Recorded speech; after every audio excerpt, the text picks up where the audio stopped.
Welcome বন্ধুরা, আমি কিছুক্ষণ আগে এই ভিডিওর মাধ্যমে আপনাদেরকে জানিয়েছিলাম যে বিভিন্ন জেলায় ছাত্রছাত্রীদের পরিস্থিতি কেমন সেই ব্যাপারে শিক্ষা দপ্তর বিভিন্ন স্কুলে ফোন করে খোঁজখবর নেওয়া শুরু করেছে এবং তার ইমপ্লিমেন্টেশন হিসাবে শিক্ষা দপ্তর কিন্তু কিছুক্ষণ আগে একটি নোটিফিকেশান পাবলিশ করেছে।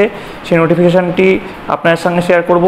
সেই নোটিফিকেশানে যেটা মূল বক্তব্য সেটা হচ্ছে বিভিন্ন government aided, government sponsored upper primary, secondary এবং হাই সেকেন্ডারি স্কুল তারা নিজের এলাকার লোকাল কেমন কন্ডিশন আছে, সেই এলাকায় কেমন কন্ডিশন, সেই অনুযায়ী জুন 2024-এ স্কুল মর্নিং হবে নাকি নর্মাল কন্ডিশনে স্কুল হবে সেটার সিদ্ধান্ত নিতে পারবে। অর্থাৎ প্রতিটি বিদ্যালয় নিজের সিদ্ধান্ত নিজে নিতে পারবে। এবং যেটা বলা হয়েছে মিড ডে মিলটা যাতে ঠিকঠাকভাবে করা হয় সেটা কিন্তু এনসিওর করতে বলা হয়েছে। এটা গেল হাই স্কুলের ব্যাপার। এবার প্রাইমারি স্কুলে যেটা বলা হয়েছে প্রতিটি ডিপিএসসি নিজের জেলার ওয়েদার কন্ডিশন কেমন, সেখানে গরম আছে না ওয়েদার ভালো আছে, সেই অনুযায়ী তারা মর্নিং শিফটের স্কুলের সিদ্ধান্ত নিতে পারবে।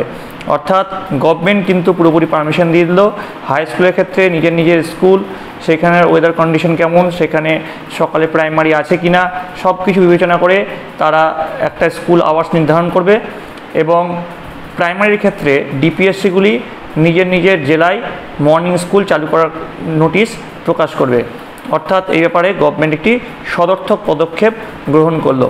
তো আপনাদের কি মনে হয়, আপনাদের এরিয়ায় কন্ডিশন কেমন, সেখানে কি মর্নিং স্কুল করার দরকার আছে নাকি নর্মাল স্কুলেই চলবে, সেটা কিন্তু অবশ্যই আপনারা কমেন্টে জানাবেন। ভিডিওটি ভালো লাগলে অবশ্যই লাইক করবেন, বন্ধুদের কাছে অনেক শেয়ার করবেন এবং এই গরমে আপনারা ভালো থাকবেন, সুস্থ থাকবেন।